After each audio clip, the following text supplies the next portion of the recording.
जी मित्रों, नमस्कार, good evening और अभिवादन आप सभी को। जैसा कि हम लोग कल बात कर रहे थे, आपने नोटिस किया होगा, मैं कल आपको कह रहा था कि 17 तारीख कल हो चुकी थी, आज 18 तारीख है और आने वाले 12 दिनों के अंदर में किसी भी रोज़ हमें खबर ये मिल सकती है कि प्रधानमंत्री मोदी कब यूक्रेन की यात्रा पर जाने वाले हैं। लेकिन उस यूक्रेन यात्रा की तमाम जो महत्व है उसके आसपास का खास तौर पे जो रशिया और यूक्रेन का जो जंग चल रही है, जो उनकी वॉर चल रही है, उसके चलते वहाँ पर जो हमारा फ़ोकस था, उसमें जो चीज़ मिस हुई वो ये कि on the way to Ukraine जाने के रास्ते में प्राइम मिनिस्टर मोदी पहले पोलैंड जा रहे हैं। तो वो यहाँ से 1 दिन की यात्रा पर पोलैंड जाएँगे और फिर वहाँ से निकलेंगे और आगे यूक्रेन पहुँचेंगे। अब पोलैंड की जो यात्रा है उसका अपना एक महत्व है। आपको मालूम होना चाहिए कि ये यात्रा 40 साल बाद हो रही है भारत के किसी प्रधानमंत्री की। इससे पहले जवाहरलाल नेहरू 55 में गए थे और 79 में मोरारजी देसाई गए थे। भारत और पोलैंड के रिलेशन हिस्टोरिकली बड़े पुराने हैं। इसको और जो दूसरे लोग ना हमारे हिस्टोरिकल कनेक्शंस को लेकर बहुत से लोग बहुत रोते-पीटते हैं। वो भी मैं आगे बात करूँगा आपसे। उनके रोने-पीटने को हम गोली मारें। लेकिन सच ये है कि हमारे रिलेशन यूरोप के तमाम मुल्कों से अलग-अलग लेवल पे बहुत पुराने हैं। पोलैंड से हमारा रिश्ता एक ये भी है कि पोलैंड और भारत अलाइड फोर्सेस का हिस्सा थे जब नाज़ी जर्मनी जो है वो यूरोप में कहर मचा रहा था, वर्ल्ड वॉर 2 चल रहा था। नाज़ी जर्मनी यूरोप में क्या सिर्फ जर्मनी में ही क्या पूरी दुनिया में कहर मचा रहा था। तो खैर, तो वो हिटलर रहा था, आप सब उसके बारे में जानते हैं, उसके बारे में ज़्यादा बात करने की कोई वो ज़रूरत ऐसी नहीं जान पड़ती है। लेकिन मैं जो बता सकता हूँ वो ये कि ये लोग पहले हमारे पोलैंड जा रहे हैं प्रधानमंत्री और उसके बाद में वो जाएँगे यूक्रेन। इंटरेस्टिंग बात क्या है इसमें? इंटरेस्टिंग बात ये है कि वहाँ पर वो जो हमारी लॉन्ग स्टैंडिंग फ्रेंडली रिलेशंस हैं पोलैंड के साथ में और वाइब्रेंट हमारी जो इकोनॉमिक एंगेजमेंट भी है उनके साथ में। फिर आगे हम देखिए कि जो हमारी पॉलिटिकल जो कॉन्टैक्ट्स रहे हैं, जो हिस्टोरिकल कॉन्टैक्ट्स रहे हैं, वो बड़े इंटरेस्टिंग हैं। हमारे जो वर्ल्ड वॉर सेकंड में इन्वेजन हुआ था 1939 में पोलैंड का, उस पर हमारी जो पॉलिटिकल लीडरशिप थी 1939 में इंडिया की जो पॉलिटिकल लीडरशिप थी, जो उस समय हम फ्रीडम फ्रीडम फाइट लड़ रहे थे, हमारे ब्रिटिश के खिलाफ अपनी हम आज़ादी की जंग लड़ रहे थे। वहाँ पर हमारे यहाँ से आवाज़ें उठी थी और हमारी पॉलिटिकल लीडरशिप ने पोलैंड के हक में और उसकी आज़ादी के लिए बात की थी। उसके बाद में पोलैंड और भारत के जो सैनिक थे, वो हिस्सा थे अलाइड फोर्सेस का, अलाइड कोलिजन का, जिसने मेजर बैटल्स लड़े थे टोब्रुक में, जो कि 1941 में हुआ था और फिर मोंटे कैसिनो हुआ था 1944 में। इनके मेमोरियल्स भी हैं दोस्तों वहाँ वारसा में, जहाँ पर प्रधानमंत्री मोदी विजिट करेंगे। इसके अलावा इनसे जो हमारे डिप्लोमेटिक रिलेशंस हैं पोलैंड के साथ में, वो 1954 में एस्टेब्लिश हुए थे और हमारी जो इंडियन एम्बेसी है वो वहाँ 57 में 3 साल बाद खुली थी। जब तक कम्युनिस्ट एरा था तब तक हमारे रिलेशन बहुत अच्छे थे पोलैंड के साथ में। कम्युनिस्ट एरा जो जब वार्सा पैक्ट एग्जिस्ट करता था, रशिया यूएसएसआर हुआ करता था, पूरा का पूरा ईस्टर्न ब्लॉक एक दुनिया में चल रहा था जो वेस्टर्न ब्लॉक के खिलाफ था, तो आप जानते हैं उसको, नेटो कंट्रीज वार्सा पैक्ट था और नेटो वाले थे, तो वो दो हिस्सों में दुनिया बटी हुई थी, जिसे शीत युद्ध या कोल्ड वॉर का भी टाइम कहा जाता है। तो जो रेगुलर विजिट्स हमारी उस टाइम पे होती रहती थी, लेकिन फिर जैसे कि आप जानते हैं 79 के बाद में फिर वो प्रोसेस शुरू हो गया था अगले 10 साल तक, जो डिसइंटीग्रेशन का जो प्रोसेस चला 79 के बाद में, आपको याद होगा अफगानिस्तान हो गया था और अफगानिस्तान के बाद में सिलसिला शुरू हो गया था दुनिया में तब्दीली आने का। तो ये है। उसके अलावा जो मैं आपको बता सकता हूँ वो ये कि जो इंडियन हमारे जो महाराजा थे महाराजा जामनगर के, उनका भी वहाँ पे एक पार्क है जिसे गुड महाराजा के नाम से आता है, square of good Maharaja. Square of जो गुड महाराजा है, मैं आपको उसकी तस्वीरें भी दिखा सकता हूँ। ये 31 दिसंबर को इसकी लॉन्चिंग हुई थी। इनफैक्ट ये है लॉन्चिंग की तस्वीर, जो जब इसको वहाँ पर ओपन किया गया था। ये 31 अक्टूबर 2014 में 2014 में इसको लॉन्च किया गया था, ओपन किया गया था पब्लिक के लिए। ये इसका एक और लुक है, आप देख सकते हैं उसी स्क्वायर का। महाराजा ने एक्चुअली जब सेकंड वर्ल्ड वॉर का टाइम चल रहा था तो इन्होंने पोलैंड के लोगों को यहाँ पर शरण दी थी, अपने यहाँ पर रिफ्यूज दिया था। तो वो एक कंट्रीब्यूशन है हमारा पोलैंड को, जिसको पॉलिश लोग जो है वो बड़ी रिस्पेक्टफुली देखते हैं। 3 रोड्स हैं पोलैंड में जो भारतीयों के नाम पर, भारतीय पर्सनैलिटीज के नाम पर रखी गई हैं। जवाहरलाल नेहरू, इंदिरा गांधी और रविन्द्रनाथ टैगोर, इन तीनों के नाम पर वहां पर सड़कें हैं। तो ये एक और फैक्ट है जो आपको बताना चाह रहा था। तो इसके अलावा 2022 में एक फिल्म लॉन्च हुई थी, द गुड महाराजा, जिसमें लीड रोल संजय दत्त ने किया था। वो इन्हीं जो जामनगर के महाराज थे उन्हीं के ऊपर थी। ये था उसका एक लुक, मैं आपको दिखा दूं, ये रहे वो संजय दत्त। और 2022 दिसंबर में ये फिल्म लॉन्च हुई थी, द गुड महाराजा। तो ये एक और अपडेट है जो मुझे आपको देना था। इसके अलावा जो मैं आपको बताना चाह रहा था वो ये कि मोदी जी जाएंगे यूक्रेन, और यूक्रेन जाकर उनका क्या एजेंडा है वो आप जानते ही हैं। मगर इस बीच और एक बात है, मतलब कई डिकेड्स बाद, यानी कि 20 साल बाद लगभग, हमारा पहली बार एक डिफेंस अटैची अपॉइंट हुआ है इंडियन एम्बेसी पोलैंड में। ये इंपॉर्टेंट है। ये इंपॉर्टेंट इसलिए है कि हमारे मिलिट्री अटैची के वहां अपॉइंट होने का मतलब ये कि हमारे डिफेंस और स्ट्रेटेजिक रिलेशंस पोलैंड के साथ एक अगले लेवल पे, ऊंचे लेवल पे, हाई लेवल पे पहुंच रहे हैं। ये एक इंपॉर्टेंट सब्जेक्ट है, क्योंकि आजकल बात जब करो तो जियो स्ट्रेटेजी की होती है, तो ये पॉइंट आउट करना जरूरी था, क्योंकि ये ज्यादातर लोग इसके बारे में बात नहीं कर रहे हैं। मगर ये कैसा हो सकता है? अच्छा, फिर यूक्रेन की बात आएगी। यूक्रेन में देखना ये होगा कि क्या निकलकर वहां से आता है। मैंने आपको बताया था कि जो रशिया यूक्रेन वॉर की बात है वो तो चल ही रही है।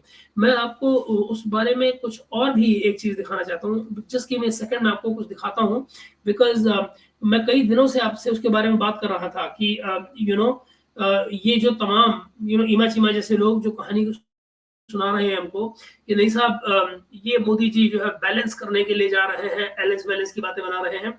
मैं आपको अक्सर कहता था कि ये सब गलत है और ऐसे नहीं बोला जाना चाहिए। तो ये लीजिए, मैं आपको दिखाने जा रहा हूं उसका एक सबूत। ये देखिए खबर, ये एनडीटीवी की खबर है।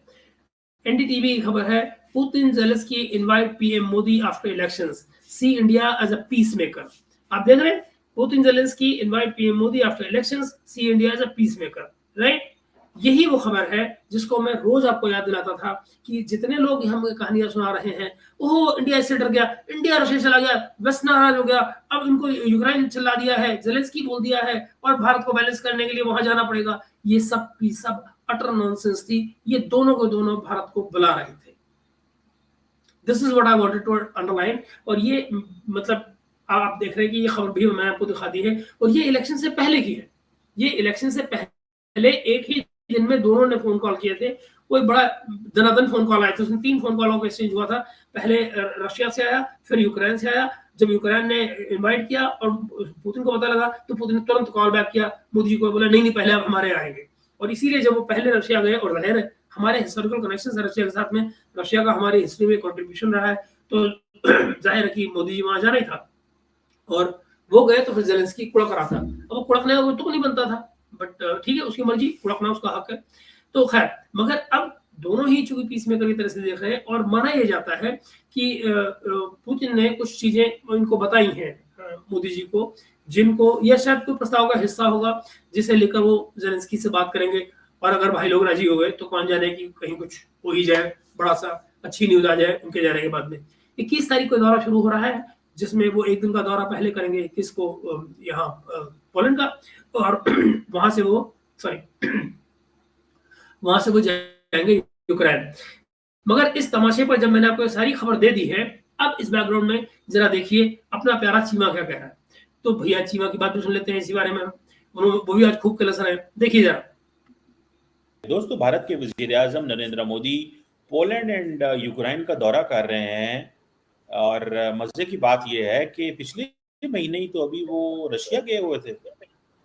बहुत सारे दोस्तों का ये कहना है कि ये बेसिकली अंडर प्रेशर किया जा रहा है, लेकिन बहुत सारे लोगों का ये कहना ये है मैं आपको बार बार कहता हूँ ना, ये बंदा नैरेटिव बनाता है। इसीलिए मैंने आपको एक खबर दिखाई कि ये बात कब से चल रही है, इलेक्शन के पहले से चल रही है, दोनों इनवाइट कर रहे हैं, ये बंदा क्या करे, अंडर प्रेशर हो रहा है। ये मोटा हमेशा नैरेटिव बनाता है कि नरेंद्र मोदी इस पोजीशन में मौजूद हैं कि वो चाहें तो भारत एक ऐसा रोल अदा कर सकता है जिसमें यूक्रेन और जो रशिया के मामलात हैं वो करीब लाए जा सकते हैं। ये क्योंकि चाइना के पास वो रोल मौजूद नहीं है, क्योंकि अमेरिकन पसंद नहीं करेंगे। और गो के इस वक्त यूरोप के अंदर से बहुत सारी ऐसी आवाज़ें आ रही हैं, और वो आवाज़ें यही हैं कि हमें इस जंग को बंद करना चाहिए। अमेरिका अच्छा दोस्तों, आपको यही बात मैं कितने दिन से कर रहा हूँ, एग्जैक्टली यही बात मैं आपको कितने दिन से कर रहा हूँ, इन लोगों को अब समझ में आ रही है। मैं आपसे लगातार ये कहता था कि भारत के अलावा कोई इस पोजीशन में है ही नहीं कि जो अमेरिका से, यूक्रेन से, रशिया से एक साथ बात कर सकता हो।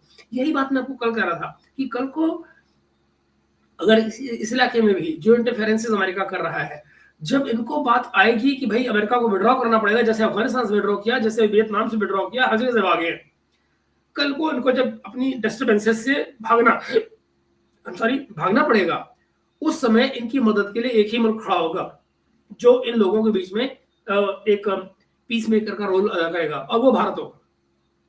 जिस तरह कल हमारे कुछ दोस्त कह रहे थे ना कि आई थिंक हर्ष कह रहे थे क्या कि कतर, आखिर कतर जो है वो क्यों ये रोल प्ले करता है, स्विट्जरलैंड रोल प्ले क्यों करता है। आप ये देखिए, इस बीच में ऑस्ट्रिया भी ऐसे ही एक मुल्क के रूप में उभर रहा है, जो लगातार इसकी बात कर रहा है कि भाई ये पीस होनी चाहिए। या कि इवन पॉलिश लोग जो है वो ये बात कह रहे हैं कि भाई हम क्यों ये नेटो के पीछे जाते हैं, और हम क्यों नेटो की बात सुनते हैं, क्यों हमें पीस की बात नहीं करनी, क्यों हमें अमेरिका की बात सुननी चाहिए। तो अब ये चीजें फैल रही है। अब ये स्कोप चीजों के जो विचारों का जो मतभेद है वो सामने ऑलरेडी आ रहा है, और इसीलिए आप देखेंगे अमेरिकन डेस्परेट है, अमेरिकन एक्शंस के लिए डेस्परेट हैं। इन जैसे लोग हमेशा ये कहते रहते हैं ना, ओह उनके पास बहुत टूल्स है, क्योंकि दम इनका निकला रहता है, हाथ इनको फैलाने होते हैं, झोली इनकी खाली होती है, और ये औरों के ऊपर सस्पिशियसली देख रहे होते हैं, अंडरमाइन कर रहे होते हैं। का जो है वो इमीडिएटली तो जंग को बंद करने में इतना इंटरेस्टेड नजर नहीं आ रहा, ये यूरोपियंस का कहना है। अब नरेंद्र मोदी साहब जो हैं वो वार्सा, जो पोलैंड का कैपिटल है, वहाँ पे जाएंगे, और वहाँ पे पोलिश गवर्नमेंट, उनके प्राइम मिनिस्टर से मुलाकात करेंगे, और डिफेंस एंड स्ट्रेटेजिक अलाइनमेंट की बात करेंगे। यहाँ पे एक इम्पॉर्टेंट चीज़ ये है कि ये दौरा तकरीबन 40 साल के बाद हो रहा है, और आपको पता है मुराद देसाई के बाद, ठीक है जी, तब वो उन्होंने ये दौरा किया था। और ये एक जिसे कहें ना, एक बड़ी डेवलपमेंट समझी जा रही है कि पोलैंड क्यों इतना अहमियत था। पिछले दिनों जब प्राइम मिनिस्टर मोदी पिछले महीने जब रशिया से निकल के ऑस्ट्रिया गए, तो that was a different look. उन्होंने तब भी, अब वो जैसे कहते हैं ना, Narendra Modi acts like bigger leaders. जैसे कि बाइडेन है तो वो चला है तो वो एक दो एक्ट्स लाइक बिगर लीडर्स, इनका मन मानता नहीं है ये एक्सेप्ट करने में कि भाई तुम्हारे बगल का जो मुल्क है वो बड़ा लीडर बन चुका है। ये इनको कन्विंस करने में अपने आप को इतनी दिक्कत होती है, क्योंकि आइडियोलॉजिकल डिफरेंसेस इतने अंदर भरे हुए हैं, और आइडियोलॉजिकल डिफरेंसेस को छोड़िए, अंदर जहर इतना भरा हुआ है कि ये मानने का दिल नहीं करता है। Acts like bigger leaders. दुनिया की चौथी बड़ी इकोनॉमी तुम्हारे सामने खड़ी हुई है, तुमको अभी तो कोई बड़ा नहीं आया, क्योंकि आंखें फूटी हुई है ना तुम्हारी। 3 मुल्कों में होके आते हैं, वो एक मुल्क नहीं जाते, मतलब it's not a one stop नहीं रहता। शी जिनपिंग को देखें, वो फ्रांस गए, फ्रांस से निकल के वो हंगरी आ गए, जब लास्ट उन्होंने दौरा किया 2 महीने पहले। अभी नरेंद्र मोदी साहब रशिया गए, रशिया से ऑस्ट्रिया आ गए, अभी वो जा रहे हैं पोलैंड, पोलैंड से वो कहाँ जाएंगे जी, मैं यूक्रेन जाऊंगा, और कोई पता नहीं है। एक मैं बढ़िया हम बात बताऊं आपको, कोई पता नहीं है रशिया इतने अरसे के लिए, ये एक आधे दिन के लिए जंग को कोई रोक दे, जिसे कहते हैं ना, अनअनाउंस्ड सीज फायर का ऐलान कर दे, ठीक है, अनटिल एंड अनलेस के यूक्रेन की फोर्सेस उन पे हमला ना करें, क्योंकि नरेंद्र मोदी की ये होगी, ये पॉलिसी होगी कि वो करे। अब असल चीज तो यही है, क्या करे नरेंद्र मोदी, क्या करे, ये वो करे, मतलब पता नहीं क्या बोलते हैं ये लोग। और दूसरी बात ये कि नरेंद्र मोदी क्यों डिजायर करेंगे, ये अगर कोई रेस्पेक्ट का कोई लेवल आएगा तो वो रशिया दिखाएगा ना, तो मगर अंदर सस्पिशन इतना भरा हुआ है कि ये हमेशा मन में ये डर भी लगा रहता है, कहीं कुछ बड़ा हो गया तो कल क्या करेंगे, तो फिर कल का यूट्यूब का जो है प्रोग्राम कैसे होगा, बैक ट्रैक करना पड़ेगा, इसलिए पहले से स्पेस छोड़ दो जी, हो सकता है सीज फायर कर दे रशिया। कि ये जो जिसे कहते हैं ना, भारत के जो डेप्टी नेशनल सिक्योरिटी एडवाइजर है पान कपूर साहब जो हैं, वो भी यूक्रेन उधर पहुंचे हुए थे, यूक्रेन पहुंचे हुए थे। तो याद रखें कि जब भी एक चीज ज़हन में रखें कि जब भी भारत के नेशनल सिक्योरिटी एडवाइजर मूव करते हैं तो इट मीन्स कि this is something related to security, this is something related to strategic matters, this is something related to something bigger because अभी बात होगा दोस्तों, नेशनल सिक्योरिटी एडवाइजर का ऑफिस अगर मूव करेगा, प्राइम मिनिस्टर चलेगा तो जाहिर है एनएसए तो साथ ही चलता है। और दूसरी बात ये कि अपेरेंटली नेशनल सिक्योरिटी एडवाइजर का मतलब क्या होता है, वो भी एग्रीकल्चर थोड़ी देखेगा। जाहिर है अगर एनएसए चलेगा तो जाहिर है सिक्योरिटी रिलेटेड अफेयर ही चल रहे होंगे ना। ये कौन सी रॉकेट साइंस है जो इनको बतानी पड़ रही है। एनएसए का ऑफिस तभी चलता है जब सिक्योरिटी रिलेटेड चीजों पे काम होना होता है, बायलैटरल सिक्योरिटी हो या जियोपॉलिटिकल। तो क्या कैसे लोग हैं। फॉरेन पॉलिसी तो ऑपरेट हो रही है। इट मींस कि नेशनल सिक्योरिटी एडवाइजर मींस कि नरेंद्र मोदी के ऑफिस से बंदे निकले हैं जो ये जाके चेक करना चाहते हैं। और ये बेसिकली चाइनीज स्टाइल है, वैसे किसी हद तक अमेरिकन स्टाइल भी है कि जब आपके वजीर आजम ने वहां पे जाना हो तो वहां पे जाने से पहले जरा देखो तो सही भाई कि वहां पे बात क्या करनी है, सिर्फ तस्वीरें खिंचाने साढ़े वजीर। जरा सोचो ये आदमी डड्डू है। 2 दिन बाद जाना है, डिप्लोमेटिक पेपर वर्क महीनों पहले पूरा हो चुका होता है। ये कैसे लोग हैं जो इसकी तरह की बातें बोलते हैं। मतलब नेशनल सिक्योरिटी एडवाइजर अब वहां जाके बात करेगा कि बात क्या करनी है 2 दिन पहले। भाई क्या लोग हैं ये, इनको क्या अकल है ये। इसीलिए कोई इनके आता नहीं है। जहां मतलब प्रिपरेशन का ये लेवल होता हो कि 2 दिन पहले ये सोचने की जरूरत है कि भाई आदमी आ रहा है, इससे बात क्या करनी है, क्या बात करोगे लोगों से। होगा ना पाकिस्तानी वजीर आजम साहब कहते हैं यार जो मर्जी करो, वजीर आजम किसी मुल्क का आ जाए हमारे पाकिस्तान में, यही बड़ी बात है, हम तस्वीरें खिंचा लेंगे। मुझे याद है रशियन प्रेसिडेंट इंडिया आए हुए थे, लंबी बात है, कोई 10-12 साल पुरानी बात है, तो उन्होंने पाकिस्तान का दौरा भी था, लेकिन बाद में पता चला कि there is nothing to talk and share and think, कुछ भी नहीं है। उन्होंने कहा क्या करते हैं, उन्होंने कहा जाने की जरूरत ही कोई नहीं है। उन्होंने फिर लेवरॉव तब भी फॉरेन मिनिस्टर होते थे, उन्होंने कहा तुम चले जाओ, मैं नहीं चाहता। सो बहुत सारे ऐसे वजीर आजम एंड सदर होते हैं। ये 10-12 साल पहले की बात नहीं है दोस्तों, ये बात तब की है जब बालाकोट के इमीडिएटली बाद पुतिन आए हुए थे। गोवा में मीटिंग हुई थी, जो बायलैटरल एनुअल मीटिंग हुआ करती थी उसमें रेगुलरली, बीच में कोविड का गैप आया था, तो वो मीटिंग हुई थी गोवा में। और ये वही टाइम था जब हमने S-400 का एग्रीमेंट साइन किया था। और ये उसकी बात करें 10-12 साल हो गए बात को, क्या बात करोगे। लवर को बेचारा मतलब ऐसे इतना बुजुर्ग हो रहा है। जो समझता है ये हमारी इंसल्ट है कि अगर हम सिर्फ और सिर्फ तस्वीरें खिंचाने जा रहे हैं, हमारी लीडरशिप चली जाती है क्योंकि उन्होंने डोमेस्टिकली दिखाना होता है। मैं अगले दिन एक पाकिस्तानी एम्बेसडर से बात कर रहा था तो वो हमें बता रहे थे कि एक वक्त था कि जिबूती के वजीर आजम आई थिंक पाकिस्तान आ गए, बहुत पुरानी बात है, 60-70s में कोई आता नहीं था पाकिस्तान, तो हमने उसको भी सर पे उठा लिया। तो हमारे यहाँ तो फिर डिफरेंट ही चीज़ें चलती हैं। और ये कहा जा रहा है कि मोदी साहब का जो ये जो दौरा है यूक्रेन का, ये पहली दफ़ा हो रहा है, जारी बात है, जब से जंग शुरू हुई है। और मोदी साहब क्या रोल प्ले कर सकते हैं, क्योंकि ज़ेलेंस्की ने बड़ा रोना पिट्टा डाला था कि भाई इधर यूक्रेन के अंदर जो है वो बच्चे मारे जा रहे हैं और नरेंद्र मोदी जो है वो जाके जफियाँ डाल रहे हैं वहाँ पे एंड ऑल दैट, ये चीज़ें वो कर रहे थे। एंड देन मैं भी देख रहा था कि जो पोलैंड है फॉर एग्जांपल, अब मुझे ये पता चला कि इंडियन इन्वेस्टमेंट पोलैंड के अंदर भी बढ़ती जा रही है। Indian investment, not polish investment in India. ठीक है जी, सुनने में आया कि इंडिया की जो इन्वेस्टमेंट है पोलैंड के अंदर that is about $3 billion. Sir ji ये सुनने की कौन सी बात है। इंडियन एम्बेसी की जो वेबसाइट है, embassy in Poland, Indian embassy in Poland, उसमें लिखा हुआ है इतना बड़ा बड़ा, तो इसमें सुनने वाली कौन सी बात है। तमाम डेटा पड़ा हुआ है महाराज, जाके पढ़ लिया करो, सुनना नहीं क्या होता है। सुनने क्या कोई रूमर चल रहा है इसका डड्डू। ये $3 बिलियन की है और ये जो इंडियन आईटी कंपनीज हैं ये स्टैब्लिश हुई हैं पोलैंड के अंदर, जो कि 10,000 से ज्यादा पोलिश नेशनल्स को नौकरियां दी हुई हैं उन्होंने, 10,000। यानी कि इंडिया पोलैंड में जाके पोलिश लोगों को नौकरियां दे रहा है। So what would be the image, so in case अगर इंडियंस पोलैंड में बैठ के काम करेंगे तो उनको तो यही लगेगा ना, यार ये लोग तो मतलब ठीक है, यहाँ पे हमें नौकरी दे रहे हैं, हमारे पास भी काम करने आए हैं। तो वो ये चीज़ है। अब मैं हमारे बहुत सारे ये वो चीज है, मतलब आप निकालते हो, मुझे नहीं पता इसका क्या मतलब होता है कि इंडियंस हमारे यहाँ आए हैं, हमारे यहाँ पे लोगों को नौकरियां दे रहे हैं और हमारे यहाँ काम भी कर रहे हैं, ये वो चीज है। मतलब निकाल लो, आपको जो समझ में आता हो, मुझे तो पता नहीं इसका क्या मतलब होता है, ये कौन सी लैंग्वेज है, मगर फिर भी ये रिस्पेक्टेड डॉक्टर चीमा साहब है।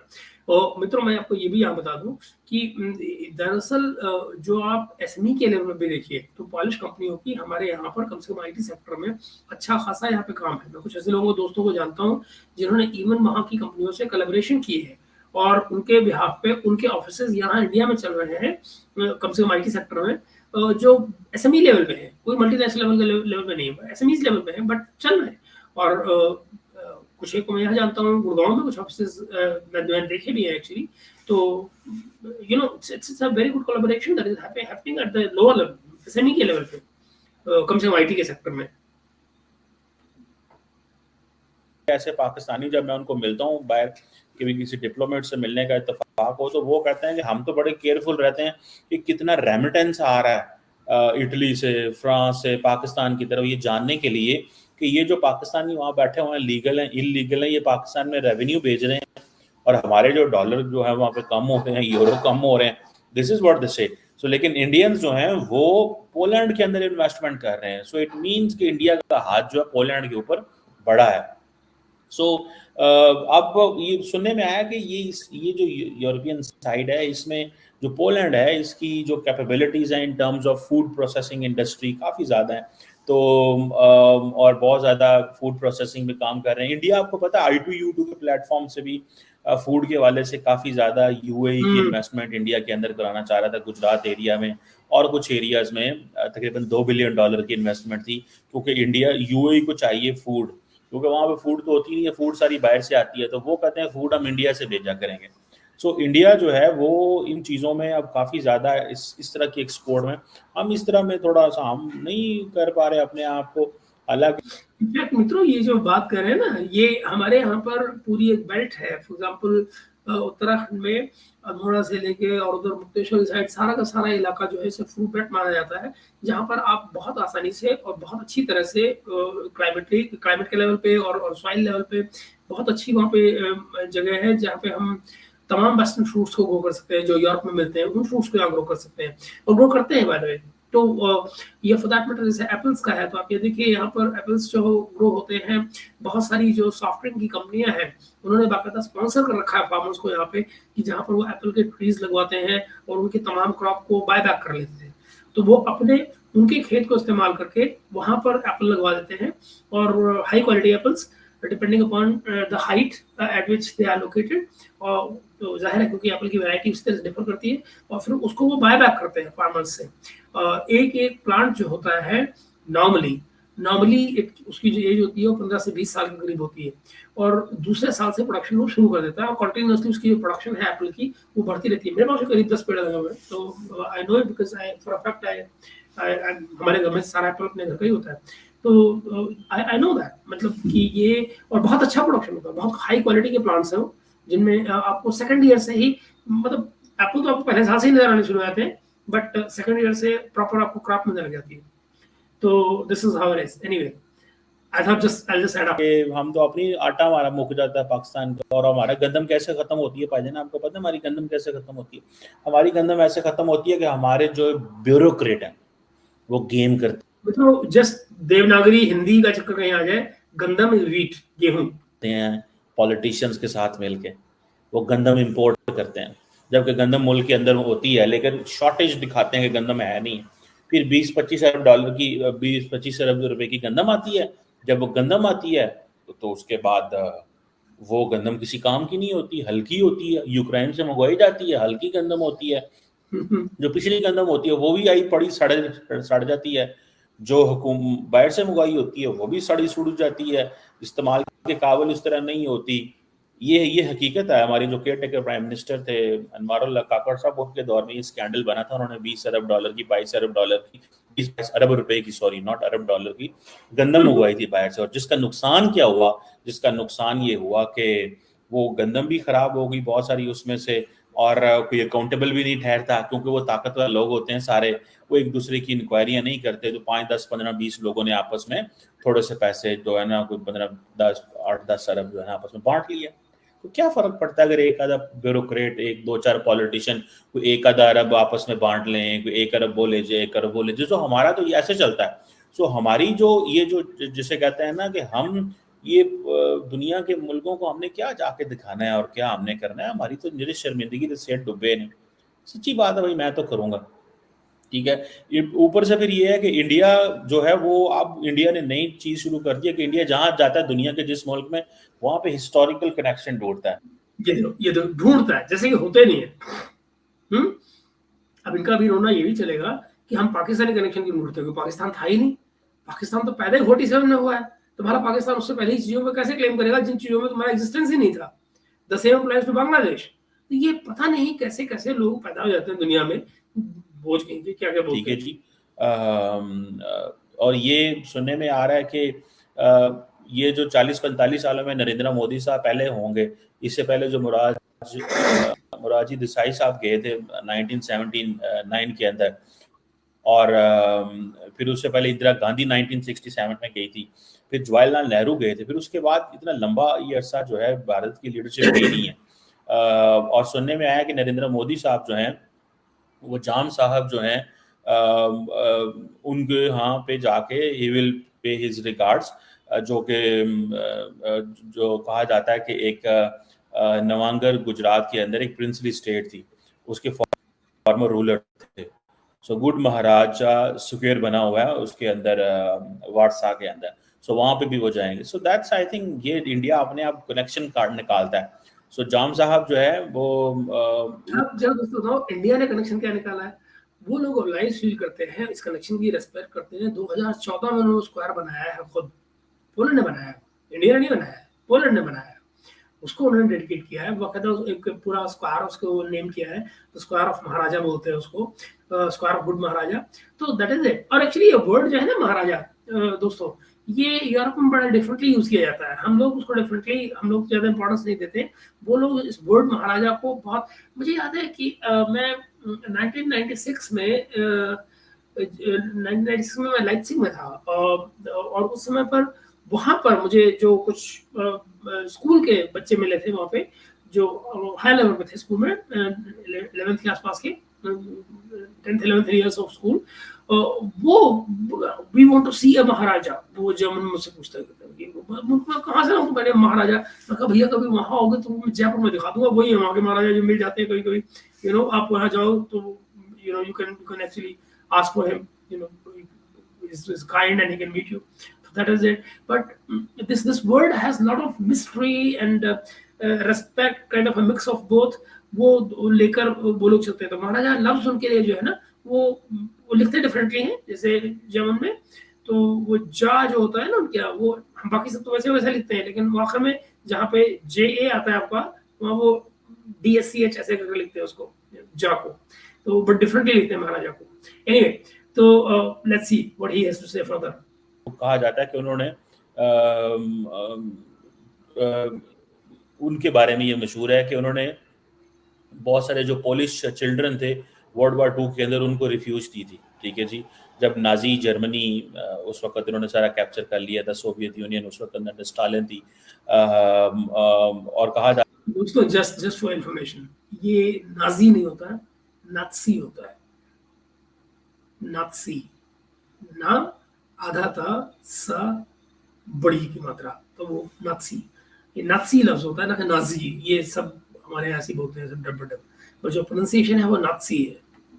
कि जब उस वक्त जो पोलैंड के बच्चों को जो सेव किया गया, तो उसकी वजह से उनकी जो रिस्पेक्ट है वो वहाँ पर बहुत ज़्यादा है।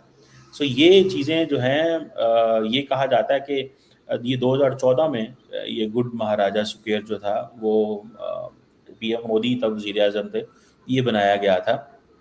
एंड अब देखते हैं कि नरेंद्र मोदी साहब ने ये जो कनेक्शन निकाले हैं यूरोप के साथ। देखें, एक चीज़ माने कि वर्ल्ड वार 2 के जितने कनेक्शन थे वो सारे इंडिया ने निकाल लिए। ब्रिटिश एरा के भी सारे कनेक्शन इंडिया ने निकाल लिए। पाकिस्तान कोई उस दौर का कनेक्शन किसी मुल्क के साथ निकाल ही नहीं सकता। ठीक है जी। क्योंकि वो सारे के सारे इंडियन सोल्जर्स हैं, because you can't say they are Pakistani soldiers. ठीक है जी। तो ये बड़ी इंटरेस्टिंग एक हिस्ट्री की डायमेंशन है। ये भी एक झूठ है। ये जो कह रहे हैं कि पाकिस्तान नहीं कह सकता कि क्योंकि बज़ाहिर उस टाइम तक पाकिस्तान पैदा नहीं हुआ था, लेकिन अगर आप इनकी किताबें पढ़ो हिस्ट्री की तो पता है क्या लिखते हैं स्कूलों में कि पाकिस्तान जब वो कासिम आया था यहाँ पे, मीर कासिम, वो जब वहाँ आया है कराची में समुद्र के किनारे, तब पाकिस्तान यहाँ से और वहां तक फैला हुआ था। मतलब जो इंडिया का नक्शा है ना, उसको कहते हैं पाकिस्तान यहाँ से वहां तक फैला हुआ था पाकिस्तान। ये पढ़ाते हैं वहां पे अपने स्कूल में अपने बच्चों को, जिसे वो पाकिस्तान स्टडीज कहते हैं। इसको पाकिस्तानी जिसे वो कहते हैं ना नहीं समझेंगे, और हम क्योंकि वी कंसिडर दिस कि ये तो भाई एक है डिफरेंट चीज़ है। सो इंडिया ने जो वर्ल्ड वॉर 2 के अंदर जो बहुत ज़्यादा जो कंट्रीब्यूट किया, उसमें सिर्फ इंडिया ने तो नहीं किया, उसमें तो जाहिर बात है बर्मा भी था, बांग्लादेश भी था, पाकिस्तान भी था, लेकिन India, because at that time the name was India here, सारी ज्योग्राफिक लोकेशन। देख रहे हो ये देखो, मतलब जो चीज बाद में पैदा हुई है स्टेट्स, ये उनके नाम को ये चाहते हैं कि पास्ट में जो है वो उनका नाम को ले लिया जाए। आई मीन आप जरा कल्पना कीजिए कि ये क्या बता रहे हैं, क्योंकि नाम इंडिया था, वैसे था नहीं वहां इंडिया, बस नाम इंडिया था। तो वो कैसे आ गया था नाम इंडिया हवा में से? I mean this is how they just look at it का। तो इंडिया टेक एन एडवांटेज कि जी हमने ये किया। ठीक है जी। और इससे पहले मैं आपको बताऊं कि सिर्फ ये नहीं है, नरेंद्र मोदी ने क्या किया कि जितने भी वर्ल्ड वॉर 2 के जो मेमोरियल्स हैं वहां पे वो गए हैं, वो इजिप्ट हो, ये वार्सा हो, और ये सरा हो। और फिर इसमें सबसे इम्पोर्टेंट चीज़ ये है कि ये जब आप हिस्टोरिकल कनेक्शन निकालते हैं, उनकी कैपिटल में जाके आपने बनाते हैं, वहाँ पे आपने इन्वेस्टमेंट की हुई है, भाई 10,000 बंदे की को रोजगार दिया, मजाक है। अब सुनने में आ रहा है कि 25,000 वहाँ पे जो इंडियन है वो इकट्ठा हो रहा है। ठीक है जी। और देन छोटा सा यूरोप है, बहुत सारे लोग इधर उधर से भी आ जाएंगे, सारी बात है। और कहा जाता है कि जब कम्युनिज्म का फॉल हुआ तो बहुत सारे इंडियन ट्रेडर वहां पे पहुंचे। सो ये बात आपको माननी पड़ेगी that the Indians have travelled around the world. उन्होंने बड़ा लंबा चौड़ा ट्रैवल किया है यार, बड़े लंबे चौड़े कनेक्शंस हैं। मतलब I met someone in Lisbon who is a fine gentleman, Reshmi Saab, that was his name. They were in Africa. He told me his story of his family who moved from India to Africa somewhere in 60s or like this time or 70s, पता नहीं। And then फिर वो Africa से वो वहाँ पे हालात कुछ खराब हुए, and then they moved to Lisbon.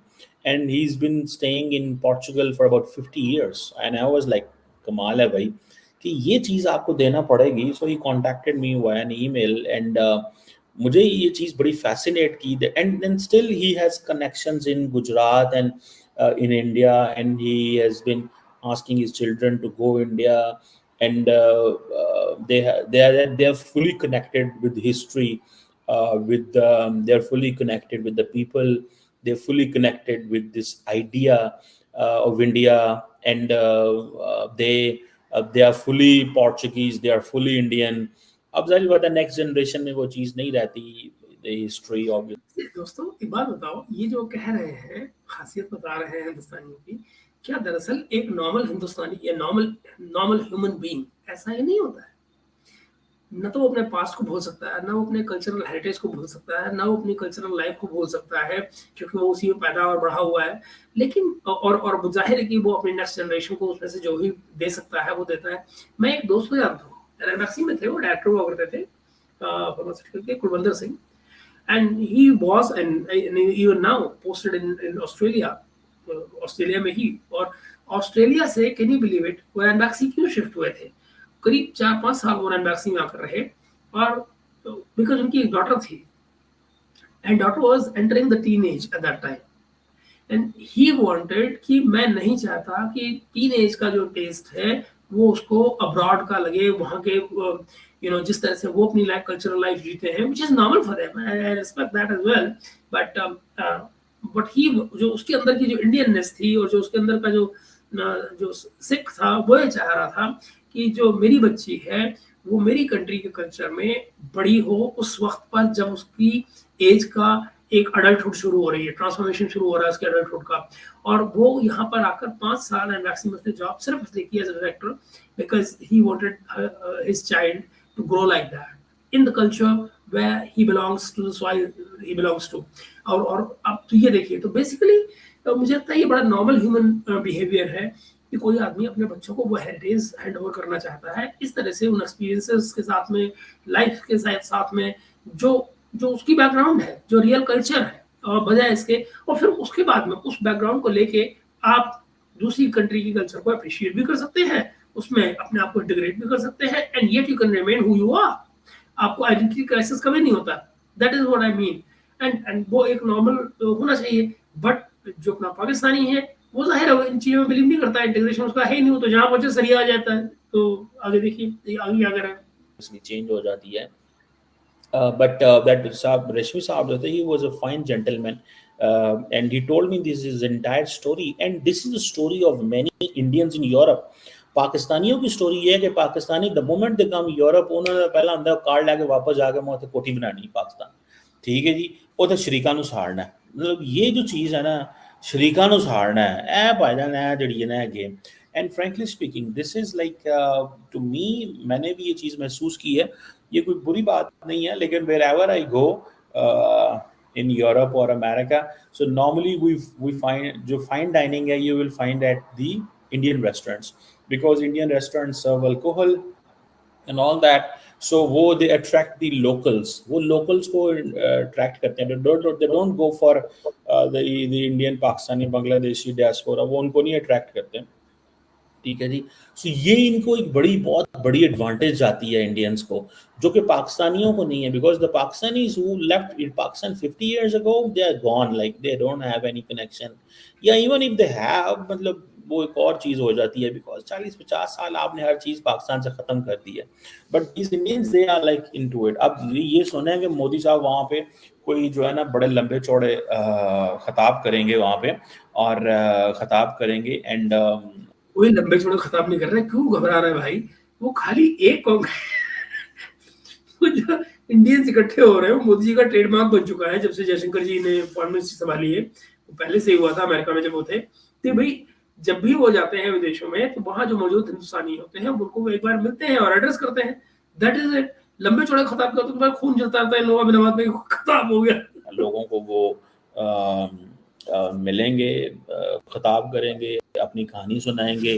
देखिए ये वो सॉफ्ट पावर है, ठीक है। जैसे मैंने आपको पहले बताया कि इंडियन जो है वो 11 इंडियन कंपनीज ने 10,000 बंदा वहाँ पे पोलैंड में किया होगा, चलो ठीक है जी, 5,000 कुछ 7,000 वहाँ पे स्टूडेंट भी पढ़ रहा है, फिर कुछ 100 को सुना है वहाँ पे रेस्टोरेंट्स हैं वहाँ पे अंदर, ठीक है जी। और सो ये आप ये समझें कि सुनने में आया कि वहाँ पे संस्कृत भी पढ़ाई जा रही है, ठीक है जी। कुछ वो आवाजें यही हैं कि हमें दोस्तों इसे संस्कृत मत समझिए, ये संस्कृत है, ये संस्कृत की बात करें, जिसको संस्कृत बोलो, ये भाई ऐसा ही है, तो यू कांट हेल्प इट, वो ये संस्कृत है जिसको संस्कृत बोल रहा है। इस जंग को बंद करना चाहिए। अमेरिका जो है वो इमीडिएटली तो जंग को बंद करने में इतना इंटरेस्टेड नजर नहीं आ रहा, ये यूरोपियंस का कहना है। सो अब नरेंद्र मोदी साहब जो हैं वो वार्सा, जो पोलैंड का कैपिटल है, वहां पे जाएंगे। किया है यार, बड़े लंबे चौड़े कनेक्शंस हैं, मतलब I met someone and he मिलेंगे, खिताब करेंगे, अपनी कहानी सुनाएंगे। देखिए ये वो सॉफ्ट पावर है, ठीक है। जैसे मैंने आपको पहले बताया कि इंडियन जो है वो 11 इंडियन कंपनीज ने 10,000 बंदा वहाँ पे पोलैंड में किया होगा, चलो ठीक है जी। 5,000 कुछ 7,000 वहाँ पे स्टूडेंट भी पढ़ रहा है, फिर कुछ 100 को सुना है वहाँ पे रेस्टोरेंट्स हैं वहाँ पे अंदर, ठीक है जी। और सो ये आप ये समझें कि सुनने में आया कि वहाँ पे संस्कृत भी पढ़ाई जा रही है, ठीक है जी। कुछ 600 साल पुरानी एक यूनिवर्सिटी है वहाँ के अंदर। सो आप इसको ये देखें कि वो and then yoga is already there. So before Indians go any country, they have so much to celebrate and connect and talk and say. ठीक है जी. मैं तो इस चीज को बड़ा अभी इस भाई ने पढ़ा लिखा नहीं है, इसको अभी ये नहीं पता कि पॉलिसी लिटरेचर में इंडिया कहाँ घुसा हुआ है. जिस दिन इसने वो पढ़ लिया तो उसको हार्ट अटैक हो जाएगा. आपको इस चीज को समझना चाहिए. The real connection is the people's connection. The real connection is not what the governments always do, because governments की limitation होती है in doing anything and everything. उनको भी थोड़ा सा केयरफुल रहना पड़ता है भाई. हर जगह उनको गवर्नमेंट की पोजीशन एक और होती है, उनको थोड़ा सा बनाना पड़ता है. लेकिन जो काम आम आदमी लोग जो कर रहे होते हैं, सिविलियंस कर रहे होते हैं, जनरल पब्लिक कर रही होती है, वो तो इसे आम बंदा उसको समझ ही नहीं सकता कि ये क्या चीज है और क्या नहीं है. सो मेरे ख्याल में the most important point and the most आम आदमी कर भी रहा है, पीपल टू पीपल कॉन्टेक्ट में स्टेब्लिश हो रहा है, वो लोग कंट्रीब्यूट भी कर रहे हैं, उसको पता ही नहीं था वो क्या कर रहे हैं. मतलब ये कौन इस तरह सोचता बोलता है. Anyway, most important thing in this entire story वो ये है कि पाकिस्तानियों को इस एंगल को समझना चाहिए कि अपने पीपल टू पीपल कॉन्टैक्ट बढ़ाने चाहिए. और आजकल पाकिस्तानी बड़े दिल बर्दाश्त हैं कि जी हमारी 100 फैक्ट्रियां जो हैं वो बंद हो गई हैं, फैसलाबाद में बिजली महंगी है. चलो ठीक है, आप भी कहीं यूरोप शरोप जाके इन्वेस्टमेंट कर लें, हमें भी तो खुशी हो कि भाई पाकिस्तान में आप अफोर्ड नहीं कर सके, वहाँ पे जाके आप नौकरियाँ देना शुरू कर दें. चलें एटलीस्ट कुछ तो करें. अगर आप अपनी हुकूमत से इतने नाराज़ हैं, या फिर आप ये पाकिस्तानी करेंगे कि वहाँ से कारोबार बंद करके फैक्ट्रियाँ बेच के पैसे लेके बच्चे लेके बाहर चले जाते हैं.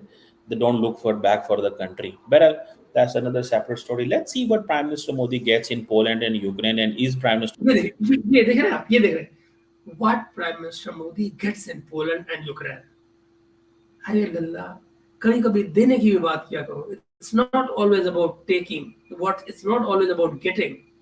अगर यूक्रेन और रशिया की वॉर बंद होती है, ये कोई भी उसमें पॉजिटिविटी आती है, कोई भी आगे स्टेप बढ़ता है, तो दुनिया का भला होगा, ह्यूमैनिटी का भला होगा.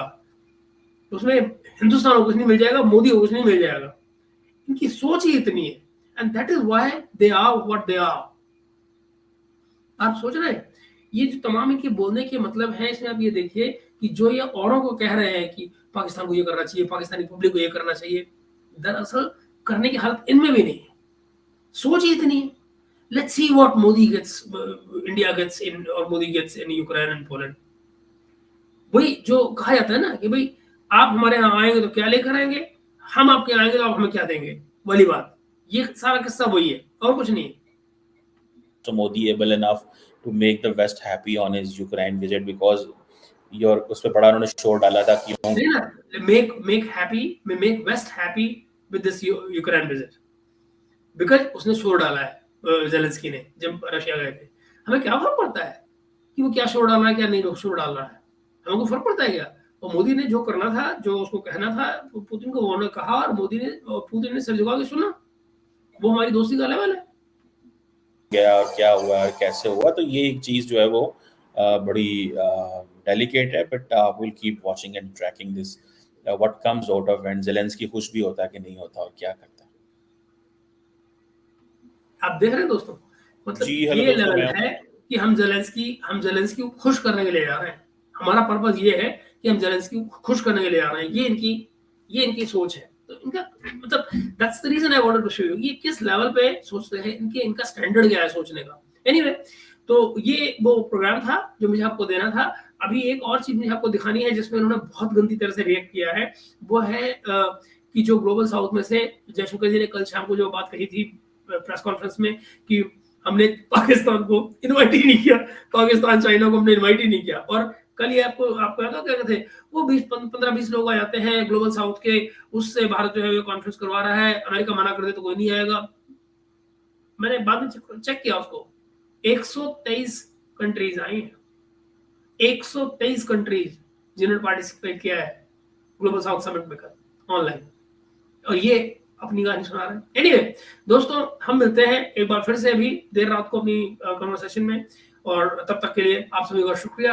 अपने कमेंट्स जरूर दीजिएगा इस प्रोग्राम पर, इस सारी चीमा की बातचीत पर और आने वाली यात्रा पर. जो आपकी एक्सपेक्टेशन है वही बताइएगा. आपको क्या लगता है कि भारत क्या कर सकता है यूक्रेन और रशिया के बीच में, मोदी से आपकी क्या एक्सपेक्टेशन है, वो सब कमेंट्स में बताइएगा। हम लोग मिलते हैं अगले वीडियो में। नमस्कार।